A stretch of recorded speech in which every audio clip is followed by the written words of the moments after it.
ભુજમાં 18 રસ્તા નવા તથા ખુલ્લા કરવાની યોજના પ્રથમ ફેઝમાં 5 માર્ગો પર વિકાસ કાર્ય શરૂ। ભુજ શહેરમાં ટ્રાફિક વ્યવસ્થામાં સુધારો અને શહેરના સર્વાંગી વિકાસ માટે 18 રસ્તા નવા તેમજ ખુલ્લા કરવાની યોજના અમલમાં મુકાઈ છે। યોજનાના પ્રથમ ફેઝમાં 5 મુખ્ય રસ્તાઓને આવરી લેવામાં આવ્યા છે, જેમાં દબાણ દૂર કરવું, નવા માર્ગોનું નિર્માણ તેમજ બ્યુટિફિકેશન સહિતનું વ્યાપક વિકાસ કાર્ય હાથ ધરાયું છે। આ 5 રસ્તાઓ પર વેન્ડિંગ ઝોન અને નો વેન્ડિંગ ઝોન અલગથી નિર્ધારિત કરાશે, જેથી ટ્રાફિકમાં અવરોધ ન સર્જાય। લારી ધારકો માટે નગરપાલિકાની મંજૂરીથી ફિક્સ જગ્યા ફાળવવામાં આવશે। સાથે સાથે પે એન્ડ પાર્કિંગ માટે યોગ્ય સ્થળોની ઓળખ કરવામાં આવી છે, જેથી વાહન ચાલકોને સુવિધા મળી રહે અને શહેરની વ્યવસ્થા વધુ સુવ્યવસ્થિત બને। ગુજરાત સરકાર દ્વારા હમણાં જ આરએનબી ને જે સોંપેલા 18 રોડ છે એના માટેનું કામ શરૂ કર્યું છે। તો આ રોડ બને છે તો એની સાથે સાથે રોડ ખુલ્લા થાય, માર્ગ પહોળા બને, જે આજુબાજુના માર્જિનમાં અત્યાર સુધીમાં દબાણો થયેલા છે એ બધા દબાણો દૂર કરવામાં આવે એના માટેની એક આખી એક કમિટી છે અને એ લોકો અત્યારે કામ કરી રહ્યા છે। પ્રથમ ફેઝમાં મુખ્યત્વે જ્યુબિલી સર્કલથી જતા 4 રસ્તા અને પ્રિન્સ રેસિડેન્સીથી એરપોર્ટથી ખાવડા સર્કલ સુધી અત્યારે આ 5 રસ્તા લેવામાં આવ્યા છે, જેમાં દબાણ દૂર કરવાના, નવા રોડ બનાવવાના અને બ્યુટિફિકેશન માટે જે પણ કરવું પડે એ બધા પ્રયોગો કરી રહ્યા છે।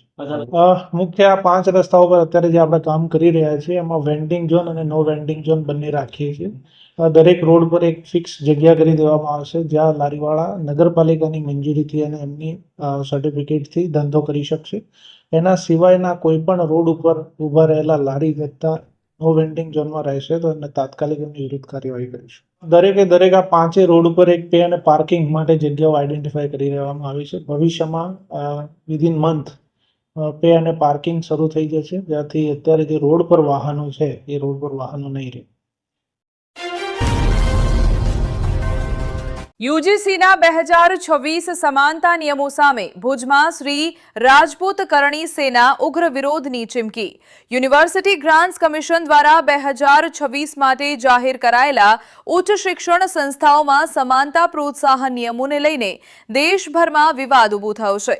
નિયમો દ્વારા ધર્મ, જાતિ, લિંગ, જન્મસ્થળ અને દિવ્યાંગતા આધારિત ભેદભાવ અટકાવવાનો હેતુ દર્શાવવામાં આવ્યો છે, પરંતુ તેને કેમ્પસમાં સર્વેલન્સ અને ભયનું વાતાવરણ સર્જનાર ગણાવી વિરોધ થયો છે। ભુજ ખાતે યોજાયેલી પત્રકાર પરિષદમાં શ્રી રાજપૂત કરણી સેનાના રાષ્ટ્રીય અધ્યક્ષ મહિપાલ સિંહ મકરાનાએ નિયમો સામે ઉગ્ર વિરોધ નોંધાવવાની તૈયારી જાહેર કરી હતી। પરિષદમાં ગુજરાત પ્રદેશ અધ્યક્ષ વીરભદ્રસિંહ જાડેજા, સહપ્રભારી કેડી જાડેજા જુણાજાય, કચ્છ જિલ્લા અધ્યક્ષ મધુભા એમ જાડેજા, ઉપપ્રમુખ જેટી વાઘેલા, બ્રહ્મ સમાજ અગ્રણી નાનજીભાઈ દવે, પરશુરામ સેના મહાસચિવ ડોક્ટર જોશી તેમજ રાષ્ટ્રીય સ્તરે કૃષ્ણપાલસિંહ, નારાયણસિંહ અને બલવંતસિંહ સહિત અગ્રણીઓ ઉપસ્થિત રહ્યા હતા। આ મુદ્દે આગામી દિવસોમાં રાજકીય અને સામાજિક ચર્ચા વધુ તીવ્ર બનવાની શક્યતા વ્યક્ત કરવામાં આવી। यूजीसी यूनिवर्सिटी ग्रांट कमीशन वो आयोग जो अनुदान देता है पूरे विद्यालयों को और 1955 में 56 में ये ग्रांट कमीशन बना। अभी एक नया एक इक्वलिटी कमीशन करके एक नया रूल लेके आया, जिसमें इक्वलिटी के नाम पे कोई समानता नहीं है, इक्वलिटी नहीं है। जैसे कि एसटी, एससी, ओबीसी को एक अलग तबके में रखकर प्रताड़ित समूह बनाकर प्रताड़ना करने वाले समूह के तौर पे जो सामान्य वर्ग का बच्चा उसको रखा गया। पहले दिन से अपराधी घोषित कर दिया गया। कोई भी लड़का आपके समाज के बच्चे का अगर उनको भविष्य खराब करना, स्पॉइल करना, एक एप्लीकेशन लगाएगा, एप्लीकेशन पे कार्रवाई होगी, उसका रजिस्ट्रेशन रद्द कर दिया जाएगा, उसकी मान्यता रद्द हो जाएगी। और सबसे बड़ी बात, उसको 3 से 7 साल की सज़ा उसमें हो जाएगी। जो उसने किया है कि नहीं किया कोई फ़र्क नहीं पड़ता। किसी ने भी एप्लीकेशन लगा दिया, चाहे झूठी है चाहे सच्ची है, कोई फ़र्क नहीं पड़ेगा। और सबसे बड़ी बात, झूठी एप्लीकेशन लगाने वाले के खिलाफ कोई मामला दर्ज नहीं होगा, वो पाक साफ ही रहेगा। आप पे अगर अपराध घोषित हुआ है तो आपको ही ये तय करना पड़ेगा, आपको ये बताना पड़ेगा कि मैं पाक साफ हूँ, मैं निर्दोष हूँ। निर्दोष भी आपको बनना है, सही भी आपको घोषित होना है। वहाँ केवल आपके खिलाफ कार्रवाई होगी। पहला मामला जो हम कतई बर्दाश्त नहीं करेंगे। सामाजिक कार्यकर्ता होने के नाते मैं एक जनरल कास्ट के एक नॉर्मल कार्यकर्ता होने के नाते आपके चैनल के माध्यम से बोलना चाह रहा हूँ, कतई बर्दाश्त नहीं किया जाएगा। मेरा बच्चा कॉलेज में पढ़ने जा रहा है, कोई अपराधी बनने नहीं जा रहा, हायर एजुकेशन के लिए जा रहा है, कोई अपराधी घोषित होने नहीं जा रहा। हम लोग वहाँ 4 गुना फीस देकर पिछले 80 सालों में इसलिए वहाँ एडमिशन ले रहे हैं कि कहीं ना कहीं बच्चा हायर एजुकेशन लेके कोई सरकारी डिपार्टमेंट में लगेगा, कोई गवर्नमेंट जॉब लगेगा। आप लोग पहले दिन गवर्नमेंट की तरफ से अपराधी घोषित करवा रहे हैं। जिन सरकारों को हमने चुना वो हमारे खिलाफ खड़ी होकर बकवास कर रही है, हमारे बच्चों का जीवन खराब कर रही है। कौन कौन आता है? गुजरात का पटेल, ब्राह्मण, बनिया, कायस्थ, भूमियार, आपका महाराष्ट्र का मराठा, आपका पंजाब से लेके दिल्ली हरियाणा का जाट और खूब सारी जातियां, पठान, आपका ईसाई और भी साउथ की खूब सारी जातियां, 35-36 जातियां इसमें आती है। क्या उनका पहले दिन भविष्य खराब हो जाएगा? नहीं होगा, बताया मुझे। और हम कतई नहीं चाहते इस तरीके का कानून आए, किसी ने मांगा नहीं। यूजीसी ग्रांट कमीशन का अगर काम है तो वह एजुकेशन की शिक्षा के स्तर को ऊपर करना, एजुकेशन लेवल को हायर करना। वहाँ पीएचडी कोई कर रहा है, शोध कोई कर रहा है, उनकी काउंट्स को बढ़ाना। अगर कोई असमानता है इनमें तो उसको सही करना, न कि जातियां ढूंढना। दूसरे जो भी कंट्रीज हैं वो अपने बच्चों में टैलेंट ढूंढ रहा है, हमारे यहाँ जाति ढूंढी जा रही है। वो भी 80 साल बाद में जिस देश का प्रधानमंत्री एसटी समाज से आता है, जनजातीय समुदाय से आता है, द्रौपदी मुर्मू जी, जिस देश का 12 साल से प्रधानमंत्री ओबीसी समाज से आता है, जिस देश का सर्वोच्च न्यायालय का न्यायाधीश, अभी पूर्व न्यायाधीश जो अभी 2 महीने पहले रिटायर हुए हैं, वो एससी समाज से आते हैं। किस असमानता की बात ये लोग कर रहे हैं, किस निर्लज तरीके से कर रहे हैं, ये कतई मंजूर नहीं होगा। आप ये भ्रम फैलाना बंद करें। हम हिंदू हिंदू करके हिंदू एकता पे आए थे, आप हिंदुओं की एकता को 5 जगह तोड़ेंगे, कतई बर्दाश्त नहीं होगा, चाहे सामने कोई भी हो। मैं आरएसएस का बाल्यकाल से स्वयंसेवक हूँ, मुझे गर्व है इस बात का, पर मेरे लिए ये तमगा शर्म बन जाए, मैं ये चाहता नहीं। मैं अगर भारतीय जनता पार्टी का वोटर हूं और 99% तक हमारे स्वर्ण समाज के लोग, सामान्य वर्ग के लोग 99% तक इसके वोटर रहे हैं, इसीलिए सत्ता में ये है। इसकी भारतीय जनता पार्टी की आत्मा ये स्वर्ण समाज है, ये सामान्य वर्ग है। आपके चैनलों के माध्यम से बोल रहा हूं, कतई स्वीकार नहीं करेंगे। चाहे कोई माइकल लाल आ जाए, या गुजरात के भुज में है, पूरे गुजरात में जाएंगे, पूरे देश में जाएंगे, बाकायदा जहां चुनाव हो रहे हैं वहां खिलाफत करेंगे। बंगाल का चुनाव आ रहा है, तमिलनाडु का चुनाव आ रहा है, आपके यहाँ पे पंच सरपंच प्रमुख का चुनाव आ रहा है, आपके नगर पालिका का चुनाव आ रहा है। हर जगह हाथ उठा के शपथ दिलाई जाएगी कि इस अब की बार चुनाव में भारतीय जनता पार्टी का कतई साथ सहयोग नहीं करेंगे। जब तक यूजीसी बिल वापस नहीं होता, हर एक पटेल, हर एक ब्राह्मण, हर एक वैश्य, हर एक कायस्थ, हर एक क्षत्रिय इस मैदान में उतरेगा। अगर किसी को लगता है कि अभी तक पटेलों ने कुछ नहीं बोला है, अभी तक क्षत्रियों ने कुछ नहीं बोला है, पटेल भी बोलेंगे, क्षत्रिय भी बोलेगा, ब्राह्मण भी बोलेंगे, वैश्य भी बोलेगा, और हमारी जाति के जो नेता नहीं बोल रहे उनका विरोध किया जाएगा। किसी की गलतफहमी हो कि हम नहीं बोलेंगे, कन्नी काट के चले जाएंगे, भैया हमने आपको चुन के भेजा है, काला मुंह करेंगे, काले झंडे दिखाएंगे, ऐसे छोड़ने वाले हम आपको हैं नहीं। आपको जवाब देना पड़ेगा लोकसभा में, विधानसभा में, हर पंचायत लेवल पर। और अगर आप नहीं बोलोगे, चुनाव सामने आ रहे हैं, गांव में घुसोगे तो हमको पूछ के घुसोगे। ये जो सामान्य वर्ग के लोग हैं ये आपका विरोध करेंगे। वो लोग जो पीढ़ियों से आरएसएस से जुड़े हैं, जो लोग पीढ़ियों से भारतीय जनता पार्टी से जुड़े हैं, सब के सब व्यथित हैं, दुखी हैं। इस एक कदम से किसने मांगा था? किसी ने नहीं मांगा, थोपा जा रहा है। क्या सामान्य वर्ग केवल इसी कारण से आपका साथ खड़ा है कि आप हमेशा हमें मारें, हमारे बच्चों का भविष्य खराब करें?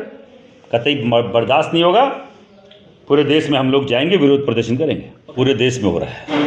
आज मैं यहाँ हूँ, कल मैं बीकानेर था, बड़े लेवल पे था, परसों में सवाई माधोपुर था, राजस्थान में 5-7 जगह हमने बड़े लेवल पे किया, जयपुर की राजधानी में किया, लखनऊ में हो रहा है करणी सेना की तरफ से, दिल्ली में हो रहा है करणी सेना की तरफ, हरियाणा में हो रहा है, पलवल में हो रहा है, पूरे देश में, बिहार में हो रहा है, पटना में बड़ा प्रदर्शन किया गया है। हर जगह आवेदन किया जा रहा है, हर जगह इनके खिलाफ हम बाकायदा ज्ञापन दे रहे हैं। हम लोग स्वीकार नहीं करेंगे। ये समाज अकेला नहीं सर, अब क्षत्रिय ब्राह्मण वैश्य के नाम पे तोड़ने की जो साजिश है वो कर चुके। अब स्वर्ण समाज है, अब सामान्य वर्ग है, जनरल कास्ट पूरी साथ है। हर एक व्यक्ति का हर दिन इतने समाजों का समर्थन है, फोन आता है कि हम लोगों ने सींचा है, हम खिलाफ नहीं कर पाएंगे पर हम आपके साथ हैं। और जो हमेशा भारतीय जनता पार्टी की रैलियों में जाने वाले लोग पदाधिकारी हैं, वो विरोध में नारे लगा रहे हैं किसी की गलतफहमी हो तो मन से निकाल दें। हम किसी भी ब्राह्मण के नहीं, हम किसी भी ओबीसी, किसी दलित के खिलाफ नहीं, हमारी जातियों से कोई झगड़ा नहीं है। मैं फिर बोल रहा हूँ, मेरी पार्टी से कोई झगड़ा नहीं है। मेरा झगड़ा उन नेताओं से है जो ये बिल लेके आए। मेरा झगड़ा उन आकाओं से है जो अभी मुखिया बन के बैठे हुए।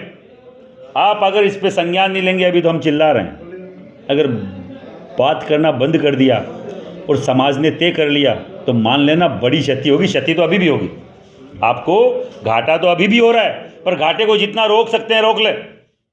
अगर आप बढ़ाना चाहते हैं, आपकी मर्जी है। विरोध जारी रहेगा जब तक ये वापस नहीं होगा, चाहे हमें 2 साल समझाना पड़े, हम समझाएंगे।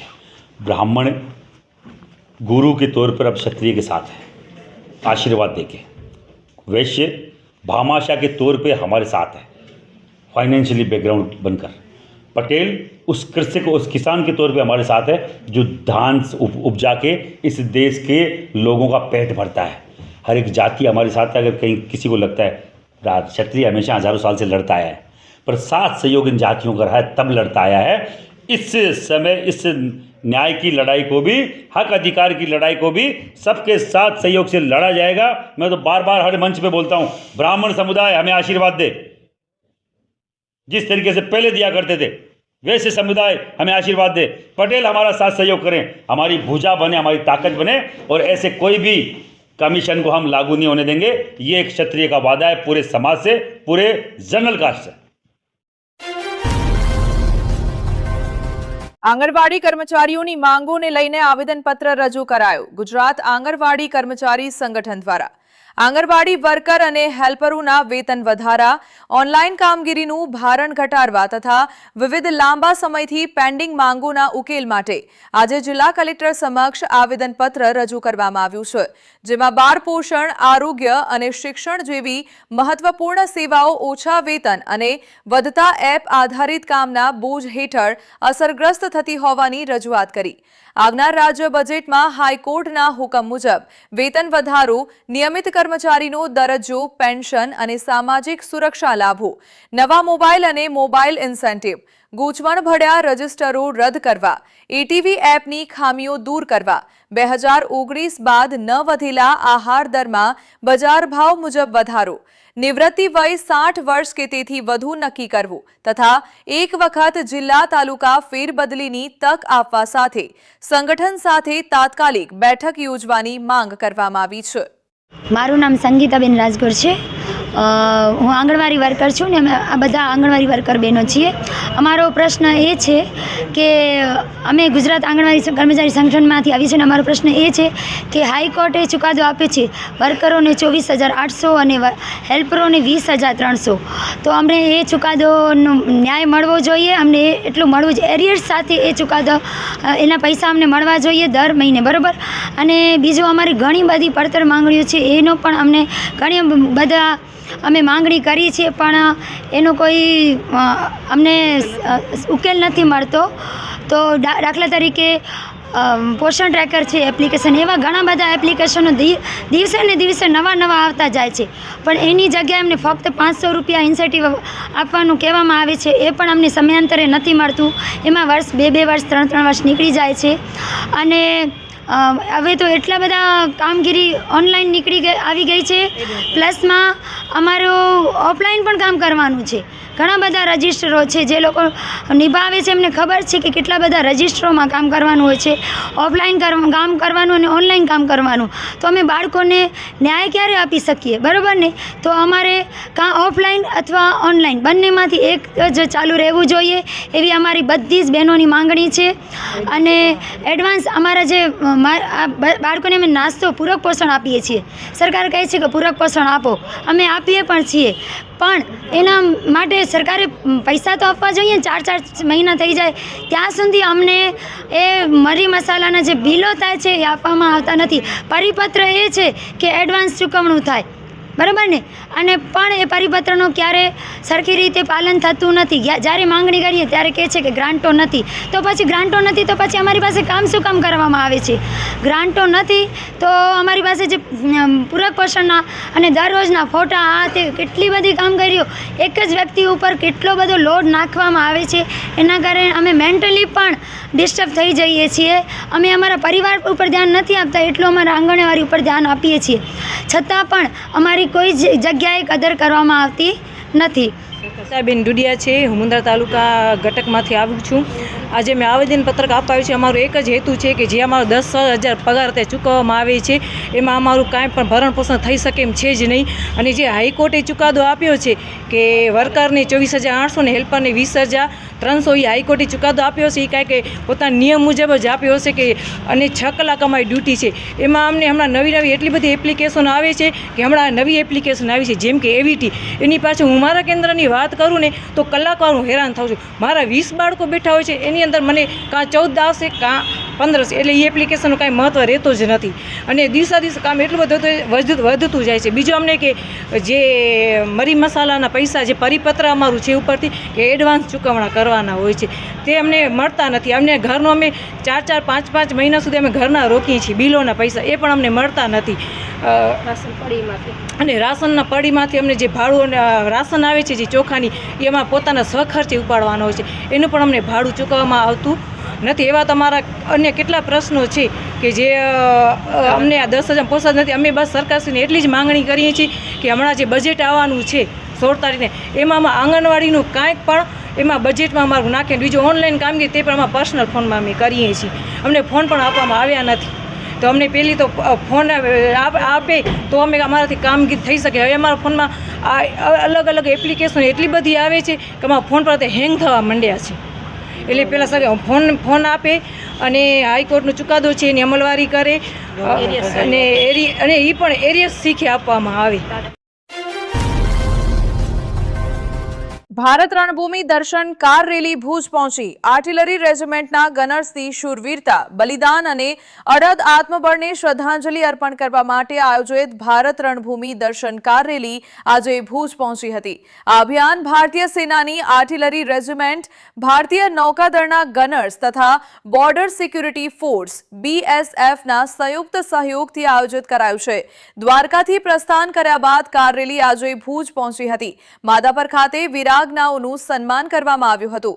અભિયાન અંતર્ગત ટીમ 3,400 કિલોમીટરથી વધુ અંતર કાપીને ગુજરાત અને રાજસ્થાનના મહત્વપૂર્ણ સરહદી વિસ્તારોમાંથી પસાર થશે અને અંતે નવી દિલ્હીમાં સ્થિત રાષ્ટ્રીય યુદ્ધ સ્મારક ખાતે સમાપ્તિ કરશે.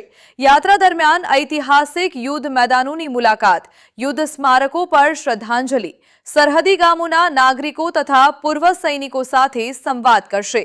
અભિયાન દરમિયાન ટીમો યુદ્ધ સ્મારકો પર શ્રદ્ધાંજલિ અર્પણ કરશે, ફરજ પરના સૈનિકો અને પૂર્વ સૈનિકો સાથે સંવાદ કરશે તથા ખાસ કરીને યુવાનોમાં દેશભક્તિ અને સૈનિક વારસાની જાગૃતિ ફેલાવશે. ये जो भारत रणभूमि दर्शन का कार्यक्रम है, इसका उद्देश्य है कि हमारी जो पश्चिमी सीमाएं हैं इन पर जितने भी युद्ध स्थल हैं जहां पर आज़ादी के बाद से हमारी सेनाओं ने लड़ाइयाँ लड़ी और दुश्मन के दांत खट्टे किए, उन स्थलों को एक बार विज़िट किया जाए, उनकी खैर खबर ली जाए कि वो ठीक से हैं या नहीं हैं. इन स्थलों पर हमारे थोड़े से वॉर मेमोरियल्स भी हैं, उनकी मेंटेनेंस ठीक है या नहीं है. दूसरा, इन इलाकों में जो हमारे वेटरन रहते हैं, जो रिटायर्ड आर्मी मैन हैं, उनसे मिला जाए, उनकी कोई समस्याएं हैं तो उनको सुलझाया जाए. वीर नारी और वीर माताएं भी हैं जिन्होंने अपनों को लड़ाई में खोया, उनसे मिलके उनकी समस्याओं को भी सुलझाया जाए. साथ ही साथ बच्चों से, NCC कैडेट से मिला जाए, उनको मोटिवेट किया जाए ताकि वो आगे बढ़ें और देश की जान लगाएं. तो इन सब उद्देश्यों को मिलाकर हमने प्लान किया. हमने ये कल रैली शुरू की थी देवभूमि द्वारिका से. कल रात को हम लोग धनंदरा पहुँचे जामनगर से होते हुए, आज भुज की रणभूमि में आए हैं. यहाँ वीर माताओं से, वीरांगनाओं से मिले, बड़े गर्व महसूस हुआ कि हम जिनको बचाते हैं उन्होंने कभी हमें बचाया था. तो उनका आशीर्वाद लिया और इसके बाद हम बॉर्डर के साथ साथ नलिया होते हुए, कोटेश्वर होते हुए पूरा रण क्रॉस करेंगे, BOPs में जाएंगे, BSF और आगे जो सैनिक हैं उनसे मिलेंगे और वापस राजस्थान होते हुए दिल्ली में 25 फरवरी को इसको क्लोज़ करेंगे। गुजरात, राजस्थान, पंजाब और हरियाणा, इन 4 स्टेट को हम कवर करेंगे। और यहाँ से निकलने के बाद जितनी भी रातें हमारी हैं वो सब BOPs में ही गुजरेंगी, जो हम कोटेश्वर से शुरू करेंगे, डोडो, ढोलावीरा, नादाबेट और इधर से होते हुए राजस्थान के साथ साथ कम से कम 8-10 BOPs में हमारी रात कटेंगी, ताकि उन जवानों के साथ जो आगे सीमा पर बैठे हम जाएंगे, बात करेंगे, उनको भी अच्छा लगेगा, हमें भी प्रेरणा मिलेगी। बहुत अच्छा महसूस हुआ, आज पहली बार इतना गौरव महसूस हुआ। उन्होंने आशीर्वाद दिया, वो माताएं जिन्होंने कभी हमारी रक्षा की थी, बहुत बढ़िया लगा। नमस्ते, मैं मनोज पांडे। आज भुज आर्मी की तरफ से रणभूमि कार्य रैली यहाँ स्मृति वन में इन कराई गई है, जिसमें आर्मी के चीफ, यहाँ के मुख्य अधिकारी यहाँ पे उपस्थित रहे तथा पुलिस के तरफ से यहाँ अन्य अधिकारी उपस्थित रहे, जिसमें स्मृति वन के ड्रॉप पॉइंट पे बहुत अच्छा उनका योजना थी और प्रयोजन कराया गया और बहुत अच्छे से एक यहाँ स्मृति वन के ऑडिटोरियम में भी प्रोग्राम रखा गया था, जिसमें कल्चरल प्रोग्राम के साथ में लोगों के आने के लिए जो वहाँ से लोग गाड़ी चला करके आए हैं उनके स्वागत के लिए यहाँ पे एक प्रोग्राम रखा गया। Okay sir. जिसमें आज यहाँ कच्छ की जो वीरांगना माताएं थी वो लोग भी इसमें सम्मिलित थी और उनके स्वागत के लिए यहाँ भुज आर्मी के तरफ से उनके मुख्य अधिकारी ने उनका स्वागत किया और उन लोगों को हार्दिक बधाइयाँ दी जो 1971 के युद्ध में उन लोगों का महत्वपूर्ण योगदान रहा। ભુજમાં 18 રસ્તા નવા તથા ખુલ્લા કરવાની યોજના। પ્રથમ ફેઝમાં 5 માર્ગો પર વિકાસ કાર્ય શરૂ। ભુજ શહેરમાં ટ્રાફિક વ્યવસ્થામાં સુધારો અને શહેરના સર્વાંગી વિકાસ માટે 18 રસ્તા નવા તેમજ ખુલ્લા કરવાની યોજના અમલમાં મુકાઈ છે। યોજનાના પ્રથમ ફેઝમાં 5 મુખ્ય રસ્તાઓને આવરી લેવામાં આવ્યા છે, જેમાં દબાણ દૂર કરવું, નવા માર્ગોનું નિર્માણ તેમજ બ્યુટિફિકેશન સહિતનું વ્યાપક વિકાસ કાર્ય હાથ ધરાયું છે। આ 5 રસ્તાઓ પર વેન્ડિંગ ઝોન અને નો વેન્ડિંગ ઝોન અલગથી નિર્ધારિત કરાશે, જેથી ટ્રાફિકમાં અવરોધ ન સર્જાય। લારી ધારકો માટે નગરપાલિકાની મંજૂરીથી ફિક્સ જગ્યા ફાળવવામાં આવશે। સાથે સાથે પે એન્ડ પાર્કિંગ માટે યોગ્ય સ્થળોની ઓળખ કરવામાં આવી છે, જેથી વાહન ચાલકોને સુવિધા મળી રહે અને શહેરની વ્યવસ્થા વધુ સુવ્યવસ્થિત બને। ગુજરાત સરકાર દ્વારા હમણાં જ RNB ને જે સોંપેલા 18 રોડ છે એના માટેનું કામ શરૂ કર્યું છે। તો આ રોડ બને છે તો એની સાથે સાથે રોડ ખુલ્લા થાય, માર્ગ પહોળા બને, જે આજુબાજુના માર્જિનમાં અત્યાર સુધીમાં દબાણો થયેલા છે એ બધા દબાણો દૂર કરવામાં આવે એના માટેની એક આખી કમિટી છે અને એ લોકો અત્યારે કામ કરી રહ્યા છે। પ્રથમ ફેઝમાં મુખ્યત્વે જ્યુબિલી સર્કલથી જતા 4 રસ્તા અને પ્રિન્સ રેસિડેન્સીથી એરપોર્ટથી ખાવડા સર્કલ સુધી અત્યારે આ 5 રસ્તા લેવામાં આવ્યા છે, જેમાં દબાણ દૂર કરવાના, નવા રોડ બનાવવાના અને બ્યુટિફિકેશન માટે જે પણ કરવું પડે એ બધા પ્રયોગો કરી રહ્યા છે। મુખ્ય આ 5 રસ્તાઓ પર અત્યારે જે આપણે કામ કરી રહ્યા છીએ એમાં વેન્ડિંગ ઝોન અને નો વેન્ડિંગ ઝોન બંને રાખીએ છીએ। દરેક રોડ પર એક ફિક્સ જગ્યા કરી દેવામાં આવશે જ્યાં લારીવાળા નગરપાલિકાની મંજૂરીથી અને એમની સર્ટિફિકેટથી ધંધો કરી શકશે। એના સિવાયના કોઈ પણ રોડ ઉપર ઊભા રહેલા લારી વેચતા નો વેન્ડિંગ ઝોનમાં રહેશે તો એમને તાત્કાલિક એમની વિરુદ્ધ કાર્યવાહી કરીશું। દરેક આ 5 રોડ ઉપર એક પે અને પાર્કિંગ માટે જગ્યાઓ આઈડેન્ટિફાઈ કરી દેવામાં આવી છે। ભવિષ્યમાં વિધિન મંથ પે અને પાર્કિંગ શરૂ થઈ જશે, જ્યાંથી અત્યારે જે રોડ પર વાહનો છે એ રોડ પર વાહનો નહીં રહે।